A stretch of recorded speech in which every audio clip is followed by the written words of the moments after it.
Buenas tardes, mi nombre es Luis Gómez y hoy les vengo a hablar sobre los objetivos de la organización de las bases de datos. Los objetivos principales de la organización de las bases de datos son almacenar datos de manera eficiente, esto es, optimizar el espacio de almacenamiento y reducir la redundancia. 2. Facilitar el acceso y la recuperación de información. Esto quiere decir garantizar que los datos sean accesibles de forma rápida y precisa. 3. Mantener la integridad y consistencia de los datos. Asegurar que la información sea precisa, válida y coherente. 4. Proporcionar seguridad y control de acceso. Esto quiere decir proteger los datos contra accesos no autorizados y garantizar su confidencialidad. 5. Permitir la escalabilidad y adaptabilidad. Esto es diseñar sistemas que puedan crecer y evolucionar según las necesidades.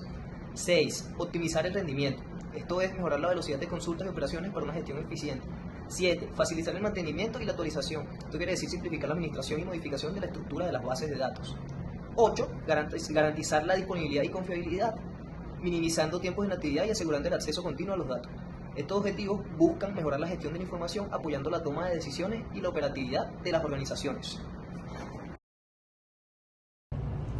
Mi nombre es Gibran Flores y el día de hoy les vengo a hablar sobre las formas de organización y acceso a los datos.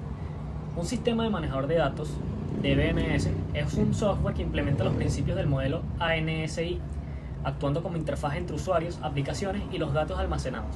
Proporciona abstracción mediante 3 niveles: interno, almacenamiento físico, conceptual, estructuras lógicas, y externo, vistas de usuario, garantizando independencia de los datos. Formas de organización.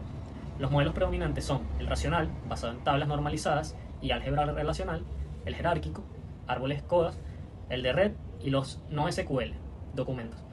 Y la elección depende del volumen, estructura de los datos y requisitos de consistencia versus disponibilidad.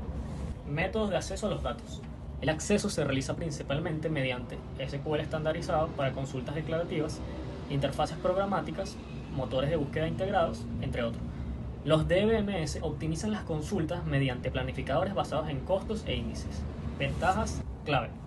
Los DBMS garantizan integridad mediante propiedades ACID, seguridad con modelos RBAC, Broad Based Access Control, escalabilidad vertical y horizontal y reducción de redundancia vía normalización. Esto los hace esenciales en sistemas transaccionales y analíticos.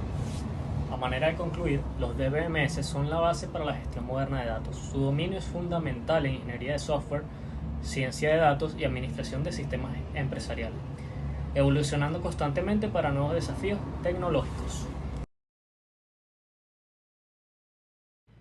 Mi nombre es Andrés Reynosa y les voy a explicar los componentes básicos de las bases de datos. Lo primero y principal serían los usuarios y los permisos, que son quienes controlan y pueden acceder, modificar o administrar la base de datos. Lo segundo serían los datos, que es esa información que se almacena organizada en tablas, registros y campos. Por ejemplo, en una base de datos de clientes los datos pueden incluir los nombres, direcciones y números de teléfono.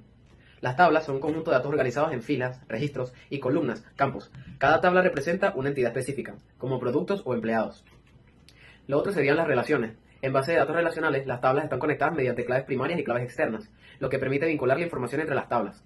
En cuanto al software, podemos mencionar el sistema de gestión de base de datos, que es el software que controla cómo se almacenan, recuperan y administran los datos, como por ejemplo MySQL, PostgreSQL o Microsoft SQL Server.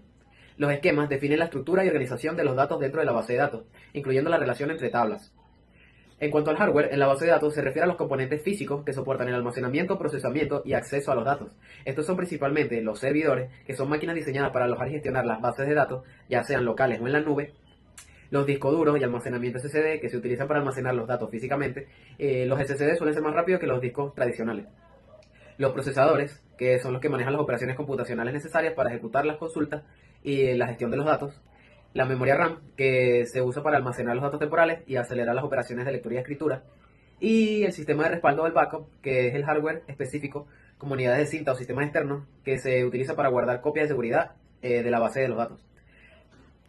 Otros también que se utilizarían serían los dispositivos de red, como por ejemplo los routers, los switches y tarjetas de red, que garantizan la conectividad entre los usuarios y la base de datos.